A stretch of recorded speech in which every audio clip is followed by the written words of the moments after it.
Easter, a time for fake grass, plastic eggs, these things, chocolate bunnies, and people dressed as bunnies. And then there are the weird parts of Easter, like fake grass, plastic eggs, these things, chocolate bunnies, and people dressed as bunnies, which is interesting. But what does all this stuff have to do with Easter?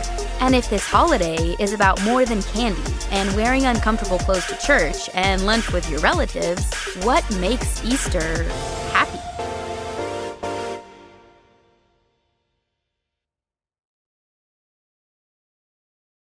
Hey everybody! Happy Easter! I'm Kirsten Stewart from the church at Clayton Crossings, and each week it is my amazing privilege to host what we call Game Time. Are you guys ready? I'm super excited. So the first step in Game Time is to say Game Time really loud, okay? So what I'm going to do is I'm going to say, do you know what time it is? And then you get a second to shout back at me, Game Time, all right? Okay guys, get ready to use your big voice. What time is it? Oh, that was pretty good. Let's give it one more time. I want to make sure that if you have anybody upstairs in your house right now, they know exactly what's going on. All right, are you ready? What time is it? Oh, that was so much better. All right, so let me tell you a little bit about today's game. I'm super excited because today's game, you can play if you're 4, you can play if you're 14, you can play if you're 44, you can play if you're over 44. All you need are a few key things. So, the first thing you need is everyone in your house. So what we're gonna do in just a second is I'm gonna let you push the pause button while you go get everybody together, and you'll meet me back here in just a minute. Are you ready? On your marks, get set, go get everyone. Okay, welcome back. Did you get everybody? All right, well, I need somebody to play with. All right, Pastor Michael! Yes? Come and play a game. It's game time. Game time? That's my favorite. Yes. All right, here he comes. Hey guys! What game are we going to play? I'm so excited. All right, so this is what we're going to do. Are you ready? I'm so excited. Yeah. All right, so this is what you guys need to get, okay? So first things first, you're going to need 2 supplies for this game, all right? You're going to need either some of the Peeps that you got for today, right? Okay. Because, everyone loves Peeps, right? You love Peeps, right? No. Either you love them or you hate them. All right, so you're going to need either 2 Peeps, okay? Or if you didn't have any Peeps today, you can use 2 large marshmallows. All right? The other thing, okay, so here we go. So here are 2 Peeps. Hey. All right? 2 peeps. Then you also need 2 toothpicks. Look at their eyes. All They right. look like they're staring at me. Well, they probably don't want you to eat them.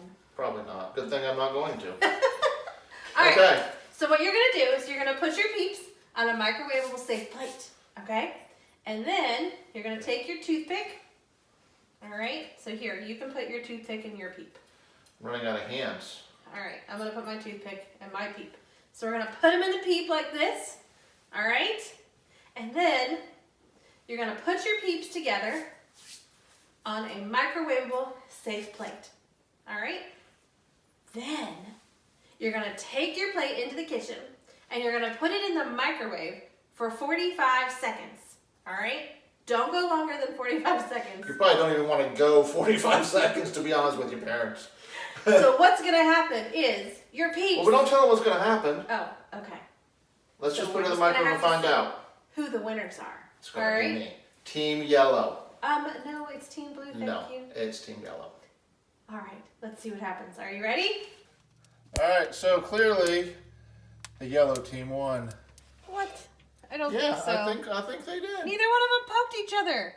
It doesn't matter. I still won. All right, well, I'll tell you what. We're going to let them... Woo! They're hot. You need a hot pad.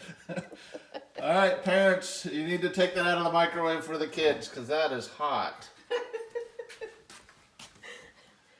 All right, here we go.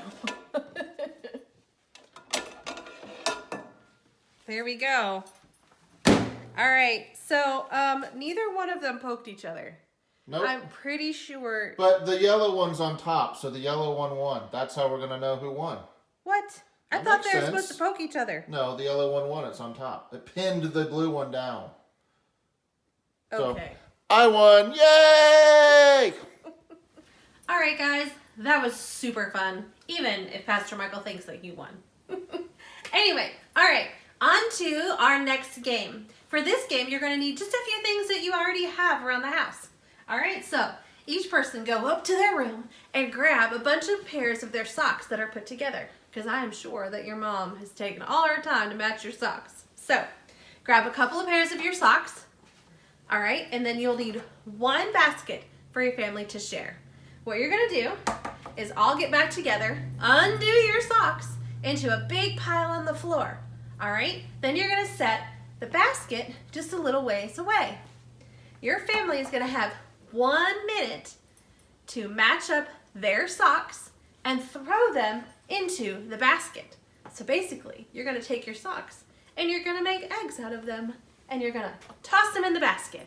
The player that has the most paired socks in the basket after 1 minute wins.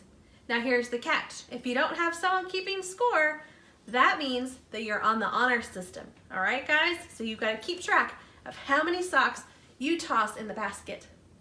All right, are you guys ready to go try it? Here we go. On your marks, get set, go.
Okay, so that was super fun, and I'm so glad I beat you in that one. Only by one sock. One Well, sock, it would be one pair of socks. Thank you Yeah, very I much. matched them. But towards the end, I just had to start throwing them in there because I was losing. But All that's right. okay. Well, It's a whole here's other story. Well, here are your favorite gnome socks. I made sure that You know, they stayed I was safe. wondering where these went. Yes. These are my favorite because the guy on there, he looks like Santa. See, right there. But anyways, the laundry, these socks, it reminds me of the very first Easter. The Easter that happened thousands of years ago. Wait, your gnome socks remind you of Easter? Not my gnome socks, but laundry itself. I know laundry is a kind of a weird thing to remind you of Easter. Only if it's clean laundry. If it's a dirty laundry, that probably wouldn't remind me. But it probably would, anyways. But it reminded me of what happened thousands of years ago on Easter Sunday. And so I like to take a second and show you a story about the first Easter. Using Laundry. In the beginning, God created everything.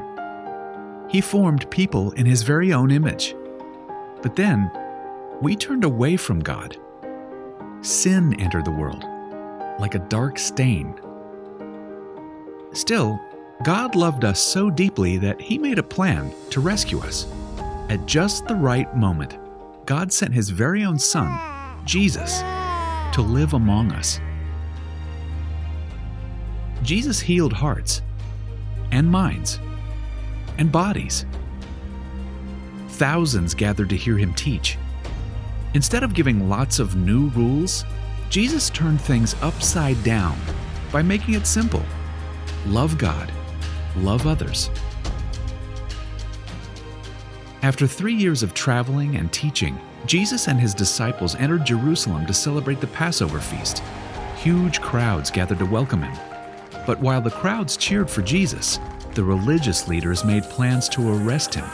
He was turning their world upside down, and they wanted Him gone.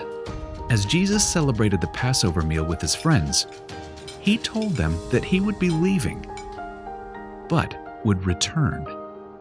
His friends didn't understand. That night, one of Jesus' followers, Judas, led soldiers to arrest him. The religious leaders gave Jesus a fake trial and then sent him to Pilate, the Roman governor, who could have him killed. Pilate found Jesus had broken no law and tried to release him. But a mob called for Jesus to be killed. Pilate gave in and handed Jesus over to the Roman soldiers.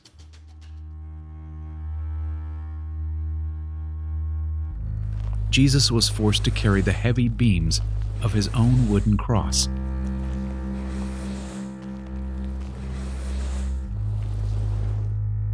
On a hill called Golgotha, the soldiers nailed Jesus' hands and feet to the rough wood. The soldiers and people who passed by laughed and mocked him. But from the cross, Jesus asked God to forgive them. Finally, Jesus called out, "It is finished." Then he died. The earth shook. Rocks split open. Even the soldiers cried, "Surely he was the Son of God."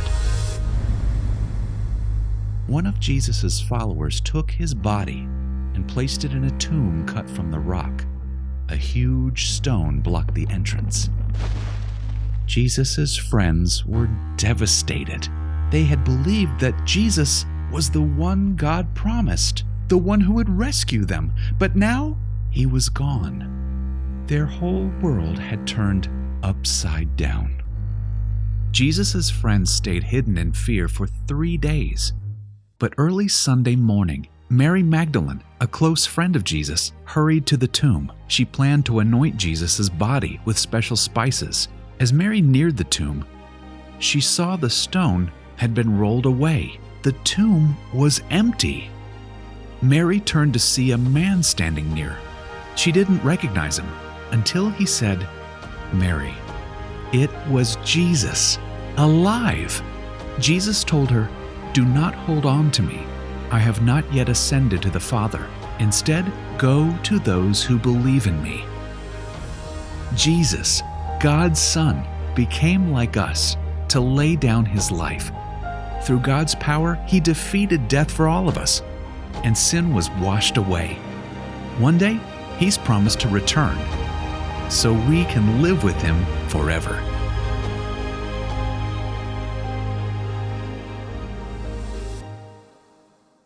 So I cannot believe that the story of Jesus was actually told by laundry. I mean, who would have thought that your gnome socks would have helped us to remember something like that? I know, but it's amazing that my laundry can point everybody to Christ. Isn't that funny? No, I'm kidding. But I'm not kidding about what God has done for us. He sent his son, Jesus, to die on the cross for our sins. Stuff that, even though we're socially distancing and can't be with family, this one particular day of the year, the most important day of the year, we can still be together because we are part of God's family. That's right. And we can still celebrate. That's right. And if you're not a part of God's family, I want to encourage you to reach out to the Church of Clayton Crossings or to your parents or to somebody that you know who is a follower of Jesus and ask them how to become a follower of Jesus. But we have one more challenge for today. Yes, we do. Are And you it ready? involves a camera and somebody with a really long arm. So I say that because God has blessed me with really long arms. So what we would like to do is, since we cannot be together this year on Easter Sunday, I would like for you guys to take your family, go outside and take an Easter photo. That's right. And you don't have to be wearing your Sunday best. Nope. We just prefer you to be wearing Something. Clean laundry, preferably. Yes, please clean laundry. And so go outside, take your photo, and post it on our Facebook page. Well, in the comments below. In the comments, too, right? yep. All right. And tag us, and it's Hashtag. Hashtag. Hashtag. Crossings Kids Kids NC. So it's Crossing Kids NC. And so we're going to go outside now and take ours. So come on with us, all right? Woo! Are you Let's go. ready? We'll go outside. I'll grab that door. You Alright. want me to grab the door? All right, here we go. It's colder than I thought. All right, here we go. You Ready? Oh, how do you do this? Oh, here we go. Happy Easter! Happy Easter.